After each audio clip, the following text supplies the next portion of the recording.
राधे राधे। आपका हमारे चैनल सनातनी मंडल में हार्दिक स्वागत है।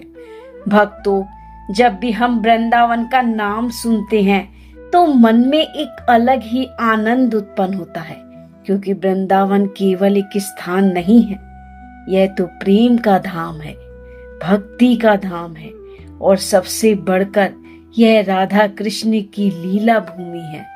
शास्त्रों में कहा गया है कि तीनों लोकों में वृंदावन जैसा पवित्र स्थान दूसरा कोई नहीं है। यह वही भूमि है जहाँ श्री कृष्ण ने बाल लीला की, जहाँ गोपियों के साथ रास किया, जहाँ राधा रानी के साथ दिव्य प्रेम की लीलाएं हुई। लेकिन एक बात बहुत गहरी है।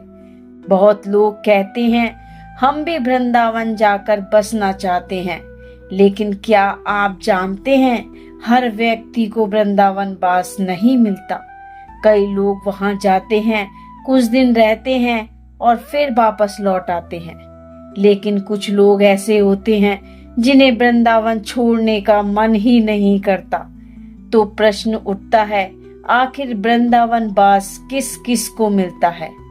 आज की इस कथा में हम शास्त्रों, संतों की वाणी और भक्ति की परंपरा के आधार पर यह जानेंगे कि किन लोगों को वृंदावन में रहने का सौभाग्य मिलता है। कृपया इस कहानी को शुरू से अंत तक अवश्य देखें। सबसे पहले हमें यह समझना होगा कि वृंदावन वास्तव में क्या है। बहुत लोग सोचते हैं कि वृंदावन केवल उत्तर प्रदेश का एक शहर है, लेकिन संत कहते हैं वृंदावन केवल भूमि नहीं है, यह चेतना है। यह वह स्थान है जहाँ हर गली में राधे राधे की ध्वनि गूंजती है, हर मंदिर में कृष्ण का नाम गूंजता है, हर वृक्ष भी भगवान की लीला का साक्षी है।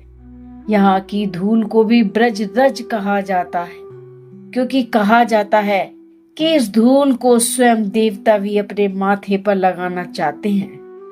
पिछले जन्म के महान पुण्य, शास्त्रों में एक बात बार बार कही गई है, वृंदावन वास पिछले जन्म के महान पुण्यों से मिलता है।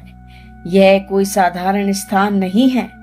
कहा जाता है कि जिस व्यक्ति ने पिछले जन्मों में भगवान की भक्ति की हो, संतों की सेवा की हो, किसी भूखे को भोजन कराया हो, मंदिरों की सेवा की हो, उसे अगले जन्म में वृंदावन वास का अवसर मिलता है। इसलिए संत कहते हैं वृंदावन जाना नहीं पड़ता, वृंदावन बुलाता है। जब राधा रानी की कृपा होती है तभी कोई व्यक्ति वहां टिक पाता है। वृंदावन केवल भक्तों के लिए है। जो व्यक्ति केवल घूमने के लिए आता है उसे वृंदावन का असली आनंद नहीं मिलता। लेकिन जो व्यक्ति प्रेम से कहता है राधे राधे, उसे हर जगह कृष्ण का अनुभव होने लगता है।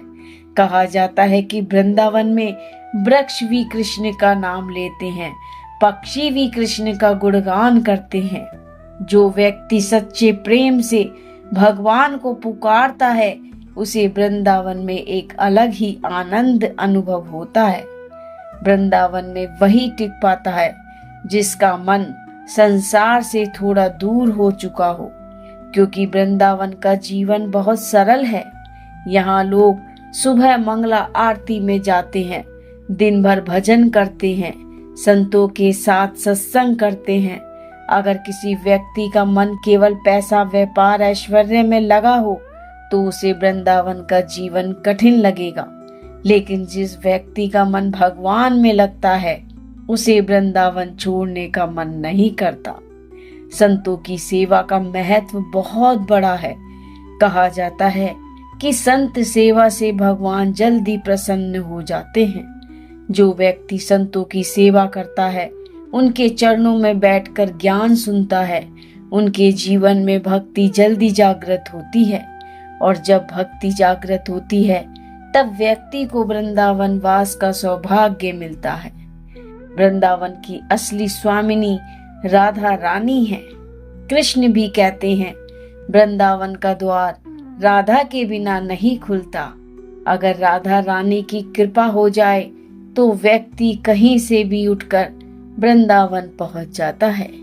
कई लोगों की कथा है, वे अचानक वृंदावन गए और फिर वहीं बस गए। उन्हें समझ ही नहीं आया कि ऐसा कैसे हो गया, क्योंकि यह राधा रानी की लीला होती है। वृंदावन वास का सबसे बड़ा कारण है प्रेम।